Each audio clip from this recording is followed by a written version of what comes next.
to talk a little bit. I want to mention this because now that we can use this analogy, I was going to use it anyway in my message, and now that a lot of you are in this weight loss competition, it's very relevant. So I want you to just pay close attention to that. We are what we eat is the name of the message. It's really a matter of common sense. So I can sit here and I can say, Paolo, listen, I'm going to have this cheeseburger with some fried bacon and cheese, maybe some mozzarella cheese, and I'm going to add some extra sauces to it. But don't worry, it's fat-free. You're not going to gain any weight with the bread, okay, with the artisan bread on top of it, right? And I'm going to talk you to death, and I'm going to say to you, but don't worry about it. It's low calorie, it's low carb, you can eat it, no problem, right? We can talk a good game. I can convince you of it verbally. I can tell you, do it, Romina, do it, Kayla, just eat it. I can say to Pastor Delio, eat that hamburger, you're not going to get fat. You can say to whoever it is, you're not going to gain the weight, you're not going to gain the calories. At the end of the day, I can talk a good game, right? But if you eat those calories, trust me, it's going to probably go over your daily need or intake that you're supposed to, your caloric intake that you're supposed to be taking in for that particular day, especially if you're on a diet, right? At the end of the day, we can talk a good game, but at the end of the day, our results or the results of things that go on in our life will dictate what it is that action that we took, whether it was a good action or a bad action. And I wanted to talk about this because a lot of times in life we are under peer pressure, and you see in this picture here, we're under a lot of scrutiny. I've been talking with a lot of people lately of why is it that depression is so high nowadays? Why is it that anxiety is so high? Why is it that if you have a group of friends of like maybe 9 or 10, 3 or 4 of them are on anxiety or depression pills? And I'm not saying that it's bad, but I'm saying why? Why is that rate so high today? Why is it that so many people are suffering with these different issues? And the conclusion to it all is the demand that there is out there. Ever since everything has become social media, networking, and everything is put out there, there is a need to compare and to have what somebody else has. There is a need to say, you know what? If I'm successful, I have to have the car she has. If I'm successful, I have to have the wife he has. If I'm successful, I have to have this amount of money in my bank. If I'm successful, then I have to be able to go on these crazy, awesome vacations to Fiji or anywhere else around the world. And so we start comparing ourselves to the lives that a lot of people lead on a social media platform. And when we go home and we realize that our lives do not amount to the same thing we see on these social media outlets, we start to become depressed. We start looking at ourselves and placing our value on what social media, television, and media dictate. And what I want to talk about today is that whatever you are and whoever you have called to be will never differ from who you really are, no matter if you're accepted or rejected by society. It doesn't matter if you have the best car. It doesn't matter if you have the lesser car. It doesn't matter if you have the pimped out mansion from MTV Cribs. It doesn't matter if you have a little shack. What matters is who you are in Christ. Who do you believe you are in Christ? What are you eating? Amen. What are you filled with? What is your substance? What are you made up of? What is on the inside? You know, the base to any ingredient is the stock, right?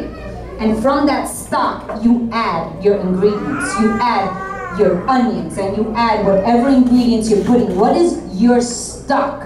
What are you made up of? What have you been filling your womb, your belly, your spirit with? What have you been filling your mind with? What have you allowed your eyes to be seeing? What have you allowed your ears to be hearing? What have you allowed your mouth to be declaring and speaking? Who are you allowing yourself to surround yourself with? Where are you allowing yourself to go? What are you allowing yourself to do? What practices are you allowing yourself to partake in? With every single decision that we make, with whatever decision we choose in what we eat, is going to dictate what our stock, what our insides are going to be made up of. And at the end, what we become familiar with and accept of who we are is going to dictate whether or not we continue to fall into depressions. We continue to fall into feeling unworthy, feeling like we have to compare ourselves to our neighbor, to the people we go to school with. Maybe we had the privilege to go to a school because of our grades or whatnot, where there are kids that have a lot more money financially, and now we are comparing ourselves to the things that they have, and we feel that we're not worthy. We start falling into depression because we're comparing ourselves to people when God is saying, you're supposed to be getting closer to me. You see, society is going to fluctuate. Fads are going to fluctuate. There was a time when a woman's frame was in style to be skinnier. Now, we're getting a little full again, which is good for the Latin community. Amen. Hallelujah. But in any case, there are fads. Sometimes smaller is better. Sometimes bigger is better. Sometimes darker is better. Sometimes lighter is better.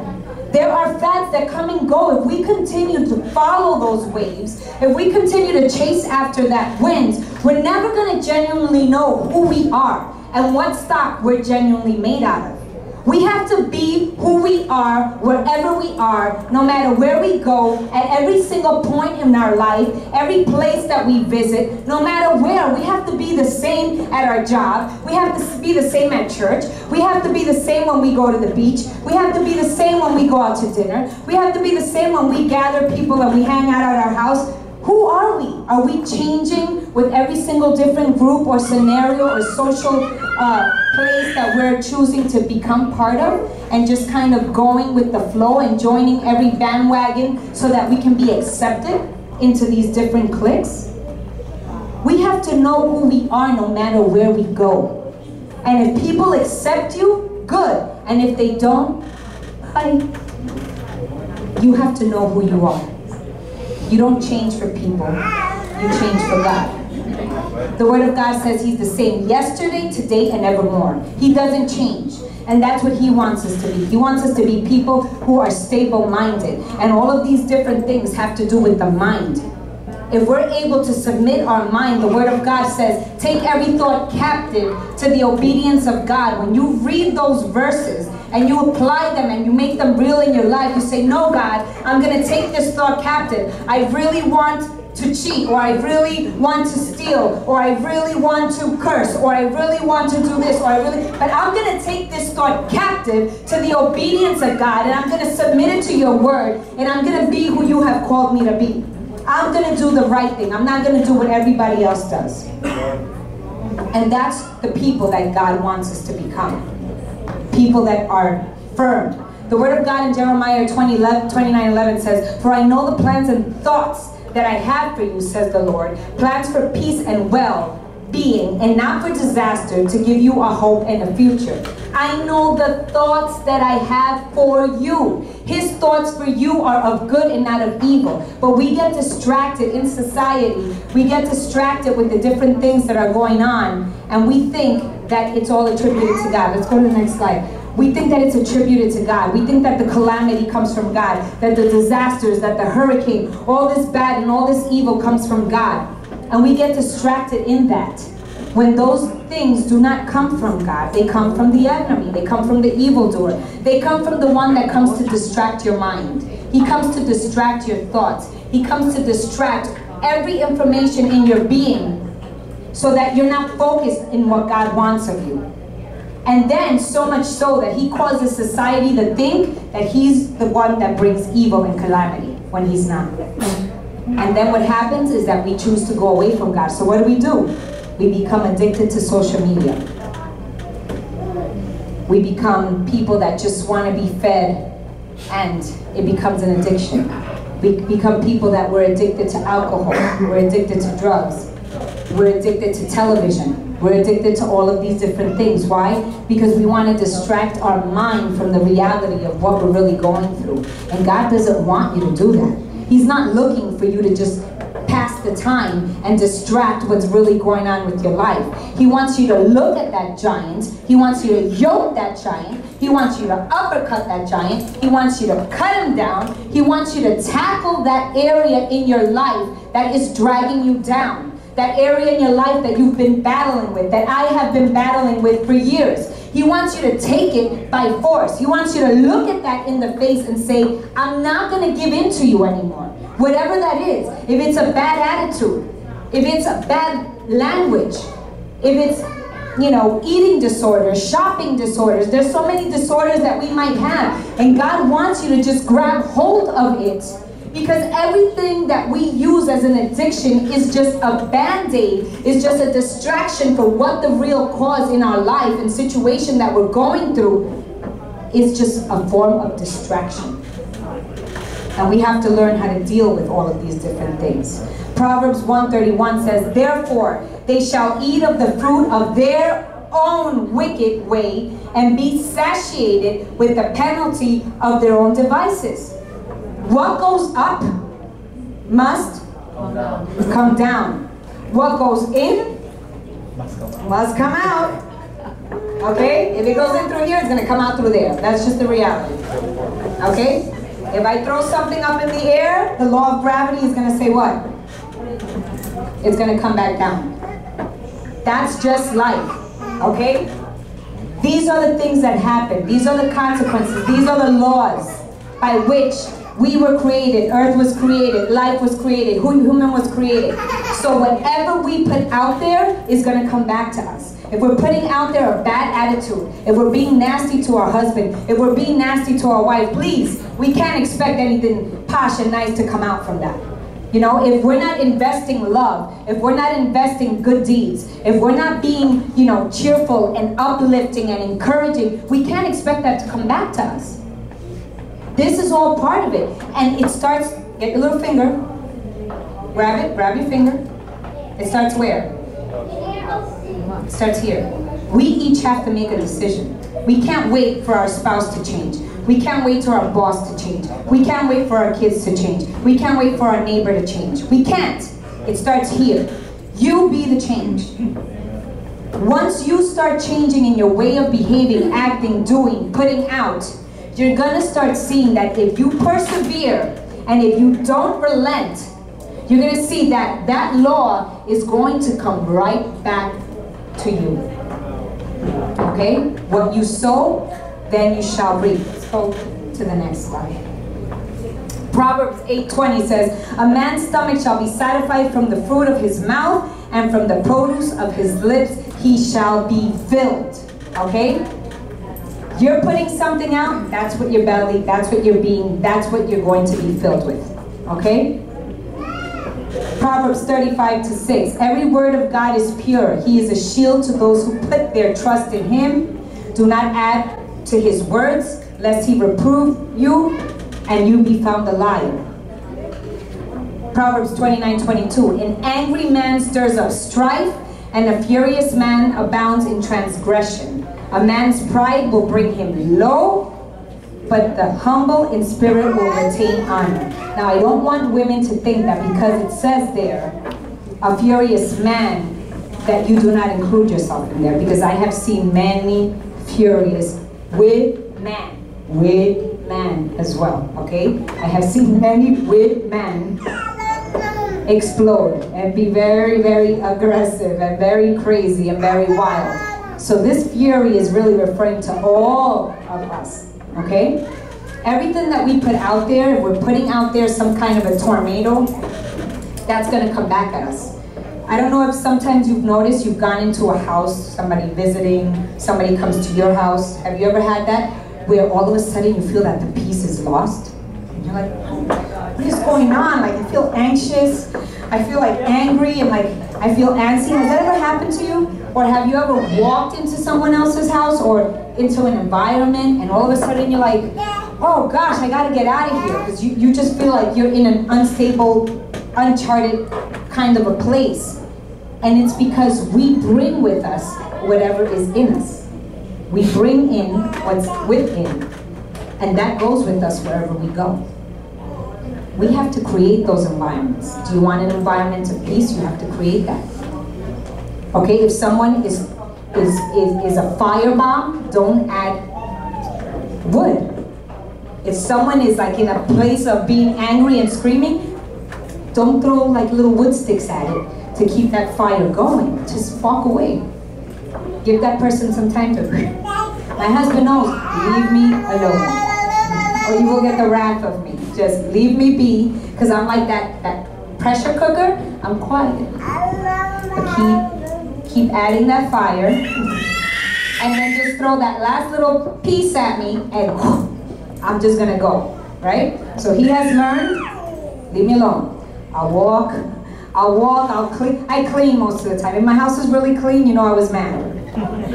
So yeah, so that's the way I'm like, I release my anger like on the floors, and I'm like mopping or cleaning or sweeping or doing something, and I release either that or I go spend somebody's money. I should do that instead, right? But anyhow, I think that cleaning the house is better, so I'll try and stick to that.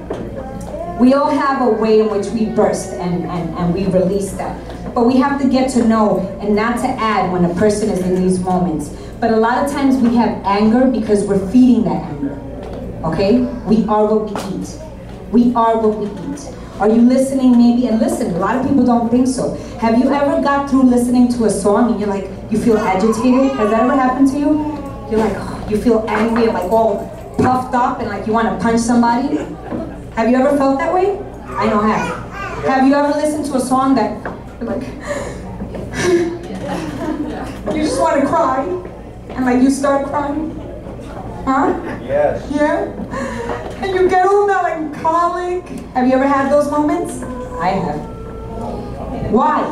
Something is going into your ear, okay? It's triggering a memory. It's triggering a time in your life. It's triggering something. The lyrics are speaking into you. You might say, oh, I don't even listen to the lyrics. It's going in. You're eating. You might not know it, but you're eating. Everything has an influence in our life, okay? So if we're constantly feeding ourselves certain things, it's going to alter our way of being. It's going to continue to feed a nature within us.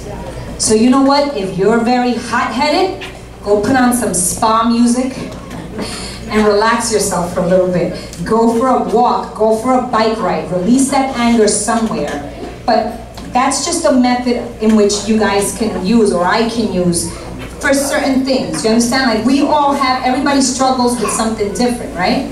So these are all different things that we can do. Let's go to the next slide. This is something that we can do to continue to help us, because whatever we eat, that's what's going to come out. Matthew 6:24 says, no one can serve two masters, for either he will hate the one and love the other, or he will be devoted to the one and despise the other. You cannot serve God and mammon, money, possessions, fame, status, or whatever is valued more than the Lord. Are we putting other things before God? Are we putting more value? You see, a lot of times we, with our mouth, say, no, wait, God is first. Whew, he's first, he's number one. But when we are challenged to do certain things that are for him, we all of a sudden find an excuse as to why we can't do it, or why we can't do it efficiently, or why we can't do it with excellence, or why we're putting other things before that. You see, at the end of the day, our actions will define what we really are, and what we really believe, and what our status really is, and where we really put God. Everything that we do will determine that in our lives, okay? So we can't serve two gods. Like we can't be in the middle of two things, because you're gonna notice and you're gonna outgrow. And I said this to my daughter, she didn't believe me. In life, you're gonna outgrow and have many friends. They're gonna come and they're gonna go, but you'll probably have 2 or 3 that will remain with you for the rest of your life. Why? We outgrow people. And you know what? It's okay. Let it happen. Let it happen, trust me. Because there are some people you don't want in your life. There are some people that you outgrew and somehow God put them out of your life. Stop chasing after them to try to bring them back into your life. There are some people that you just gotta let them go. Okay? Because you outgrew them. And not that you're better than them, not that you gotta look and say, oh, I'm better than you, that's why I can't be with you. We can't be arrogant. But sometimes you just got to let them go, because instead of putting into you, they've been like that, what do you call that? I'm trying to think of that movie where those things that suck the life out of you. Like a leech. Let's use a leech. Let's use nature. Let's use a leech, because I can't think of that other alien movie. Those leeches that just suck the living life out of you. They just drain everything about you, and they just exhaust you till there's nothing left to give. You cannot surround yourself by that, okay? You have to choose wisely who are the people that you are allowing into your circle and into your life, allowing to speak into you, allowing to surround you, allowing to engulf you. You have to be careful with that. So, who will you follow? The person with results, or someone who talks a good game but has no results? Who are you? The talker or the person with results? Do your actions cause for others to follow your example or teachings? So this is the first question I'm going to ask you, okay? Everybody, ask yourself, who will you follow? If I'm over here and I'm teaching you about nourishment and good health, let's talk about that, because the title is called We Are What We Eat, right? If I'm trying to teach you how to eat something, right? And I'm over here and I'm talking a good game, don't eat fried food, don't eat this, don't eat that, right? Stay, low on carb, don't go too crazy with that. Stay away from sugar, stay away from sweets. And then we go out to eat. And everything that I just told you, I do the opposite of that, right? The next time around, are you going to listen to what I have to say? And then everything that we put in us, because now the example I'm giving is about food, is going to reflect on us. That's the thing. I can talk to you a good game, but really, it's going to reflect on me. It's going to reflect on my body. It's going to reflect on my appearance, because we're specifically talking about food right now. But what if we're talking about language, profanity? What if we're talking about perversion? Okay? That's going to reflect on us too. The things we say, the things we speak, the things that we call out. Because this is not just about what we eat, is the title that I gave. We Are What We Eat is the title, but that's not really all I'm talking about. I'm talking about what is everything that we are allowing into our minds and into our spirits and into our beings. Every single thing in our life is going to affect us in some kind of a way, whether for good or whether for bad. We're going to be affected one way or another. So we have to make a determination. What are we going to allow? If we are exposing ourselves to certain things, we might end up with sicknesses and with diseases. We might end up with a little pot belly that we didn't plan for. You understand? These are things that happen because we're making decisions. Oh, how'd that happen? I don't know. How do you think it happened? We think that it can't happen to us because we think we're invincible. Oh, I'll just use, I'll protect myself. Nothing is 100%. Things happen, okay? Things happen. And so later on in life, when these things happen, we can't ask why did they happen, nor can we curse life and curse God and curse the church and curse everything, because now we're eating of the consequences of what we put out there. Okay? We are what we eat, right? And the word of God I just read to you guys, whatever we speak out, we will be satiated with. So whatever you do, you're going to eat of. This decision that you made, you're going to eat of that. And I always give the example, if you grab a pineapple seed and you throw it in the dirt, right? When that tree grows, are you going to get oranges? No, that's ridiculous. Whatever you place in your life and in your situation is what you're going to eat of.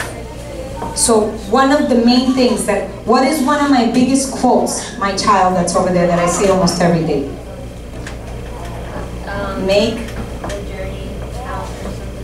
Make good choices. I see I'm going to have to say it a lot more.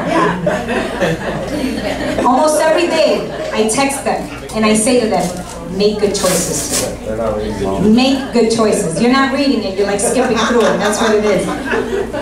We have a family chat, and I always say to everybody, make good choices.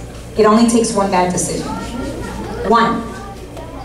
Okay? I've made decisions in my teen years that I've paid for my whole life. Yep. Make good decisions. Because every decision that you make is going to lead you into a life of peace or a life of chaos. And you know what? The enemy is already going to bombard you and throw everything that he has under his sleeve because he wants to knock you down. The purpose of the enemy is to knock you down so that you don't have enough breath to get back up. And that's going to be the purpose of life. That's going to be the purpose of him forever. So we don't have to add to that fire in continuing in that path and allowing these different things to happen. Genesis 3:17 says, "Then to Adam the Lord God said, because you have listened attentively to the voice of your wife and have eaten the fruit of tree about which I commanded you, saying you shall not eat of it. The ground is now under a curse because of you. In sorrow, toil, you shall eat the fruit of it all the days of your life." Okay? That is something that follows even us today. How many wake up every morning and are just a natural millionaire and don't have to do anything? Anybody here? Please, if you know the secret, let me know. I want to know it. But no, we all have to get up and work, because if we don't eat. We don't pay rent, we can't do anything, right? So this is part of it. It still goes on today because of a decision that one man and one woman did thousands of years ago. All right? As we continue on to the next slide, it says here, you just have to hope that the choices, we could go to the next slide, Danny? You have to hope that the choices you make in the now don't ruin everything that happens in the future. Set a great foundation, okay? Set a great foundation for yourself. Let's go to the next one. I want to go through you because I'm almost coming to the end, but I just wanted to read a few verses for you. For you shall eat the fruit of labor of your hands. You will be happy and blessed, and it will be well with you, okay? You shall eat the fruit of your hands. You will be happy and blessed, and it will be with you. The fruit of your hands, everything that you do, okay, you will eat of it. Everything that you do, you will eat of it. Once you replace negative thoughts with positive ones, you'll start having positive results. It all starts here. A lot of times we struggle and we can't get out of our head, and that's why we fall into deeper depression. Because the depression keeps us down. It makes us feel that we can't do anything. We stay down, we feel unworthy, we feel that I can't do this, I can't do that, and we stay down, we stay down, we stay down. And we continue on in that cycle that then leads to other things that bring us into a lower ground. We have to be proactive and start taking action. With every action into a positive mindset that we take, it's going to take us a step closer into healing and deliverance. Amen? Amen. Let's go to the next slide then. I take a picture of this slide right now, the one that's coming up. Because these last slides are going to be tools that I want you to take home with you. So take a picture of it so that you can go back to it. I'm also going to send everybody home with homework. You don't have to bring it back. I'm not going to grade it. But I want to send it home so that you guys can continue to go back to it, okay? So I have a few bullet points. First bullet, choose to eat His word, which brings life. Okay, so these are going to be tools. Tools that are going to get you to eat right, to get a more positive result in your life, okay? And before I get into the bullets, I just want to read this little blurb that says, God says the reason some people have turned against you. Listen carefully here. God says the reason some people have turned against you and walked away from you without reason has nothing to do with you. It is because I have removed them from your life because they cannot go where I am taking you next. They will only hinder you in your next level because they have already served their purpose in your life. Let them go and keep moving. Greater things are coming. You have to believe that. Nothing in life is a coincidence. If somebody walks out of your life, stop chasing them. Why are you chasing them? Why are you chasing someone that walked out on you? You have more value than that. Okay? You have to be with somebody that is counting the moments to want to be with you. Who is counting the moments to be in your presence. To want to love you. To want to be there with you. To want to do life with you. Somebody that is giddy and excited at the end of the day to come home. Don't chase after someone who's not chasing after you. If you're going to chase somebody, chase God. Be a God chaser. Because He's always chasing after you. He's always there behind. He's going with you. And wherever you go, you've gotten to the very end, you've come against this wall, and God all of a sudden is saying, I'm still here, just turn around, I'm still here, I'm waiting for you. He's still waiting for you no matter what. That's who we need to be chasing after. We need to be chasing after His presence. We need to be chasing after His love. We need to be chasing after His abundance. Why? Because He loves you more than anybody in this planet will ever love you. Amen. Chase after Him. He loves you for who you are, even right now. In my hot mess, He loves me right here where I am. So how do we get there? Choose to eat His word that brings life. Choose to eat His word. Are we reading the word? Because if we're not, what are we doing? That's what's filling us. That's our fuel. If you have an awesome Mercedes convertible outside and you don't have gas to put in it, it's going to be something that looks pretty and you're going to keep on walking because you can't use it. You are that beautiful Mercedes. You are that beautiful Lamborghini. You are that beautiful Porsche. You are that beautiful Maserati. Come on, throw out some other names. You are that beautiful Ferrari. That's who you are. But if you don't have gas in you, you're going nowhere. You got to fuel yourself with the Word of God. Number 2, choose to be watchful over what you watch. What are you watching? What am I watching? If I'm watching a bunch of really like super hot man always and like without no t-shirts, and then I come home and I don't have, a ripped 6-pack husband to look at, I'm be like, Dad, what am I missing out on here? Right? If we're looking at a super, where our eyes all day are watching, hot chicks on social media, or, we're watching inappropriate things with these incredible bodies, and then we come home to our wife, oh, she has a little bit more meat in certain areas, and maybe the elasticity is a little bit south, right? Then we're like, Dad, what am I missing out on here, right? It makes us feel like, no, that's what we have to have. Again, we're comparing ourselves to other unrealistic things. Unrealistic things, why? Because these people, that's their job. They work to look good. Most of us have to work regular jobs. We don't have the time to look super awesome and good. We're just regular people, right? Because our job is just to be regular and whatever. And it's okay. There's not a problem with that. We can't be putting these, expectations in our life that if we don't meet them, then it's going to lead us to depression, right? So we have to be watchful. What are we allowing into our eyes? Okay? Then, next point, choose to speak words of life over yourself and others. Now, we think so easily that throwing out curses is nothing. I want you to know that if we are constantly cursing in our house, in our atmosphere, that's creating an environment in our lives. It's creating an environment. It's creating hostility.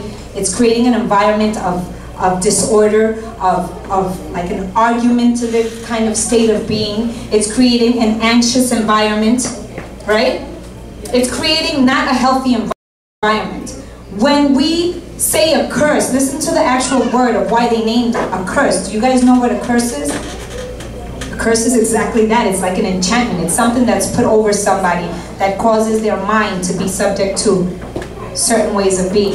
We're throwing out things We're throwing out these different things that are causing that kind of an environment.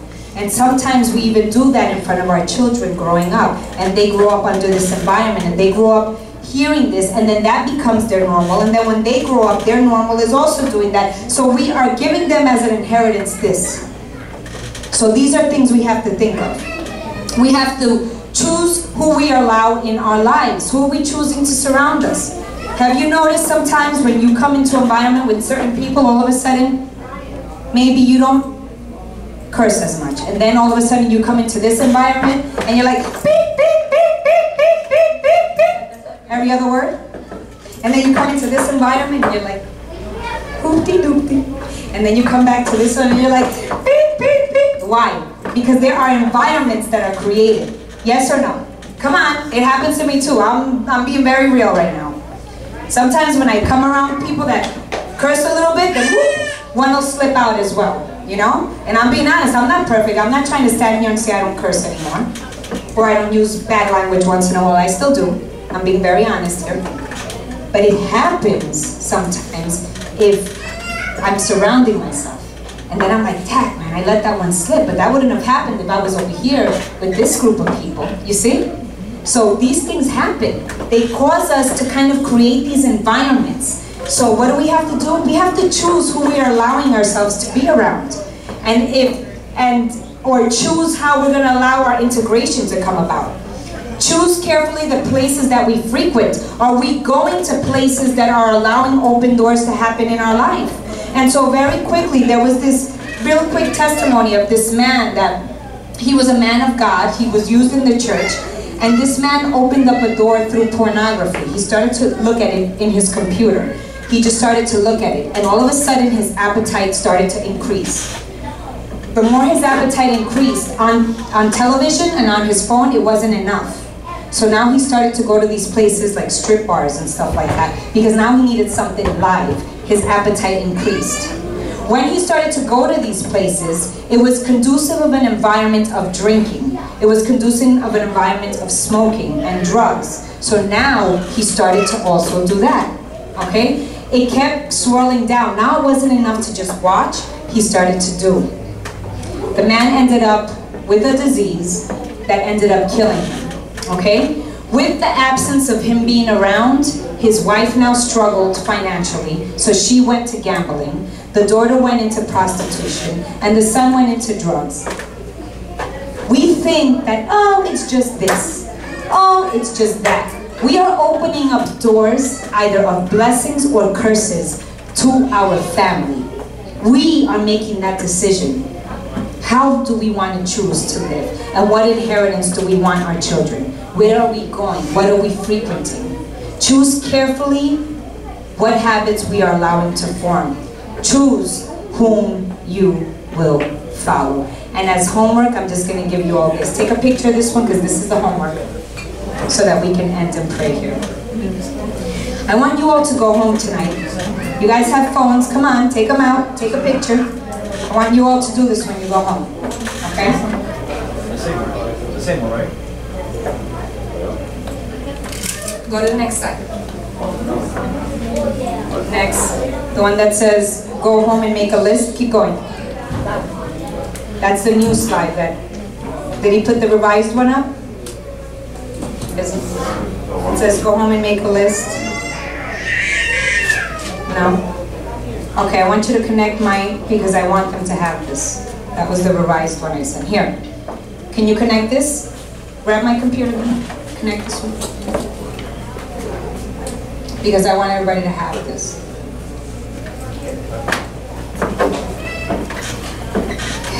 And I'll take a moment, and I'm sorry I'm going to steal 2 minutes of your time, but I think it's important. I want you all to have this, okay?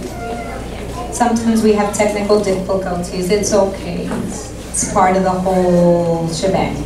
So if you guys can somehow connect that, I would appreciate it. So what you're going to do is you're going to go home and you're going to make a list, okay? You're going to take a picture when we put it up. You're going to take a picture of it so that you can have the list of the questions that you're going to ask yourself. The point of this is that more or less every 3 months, every 2 months, I want you to go back to the list, okay?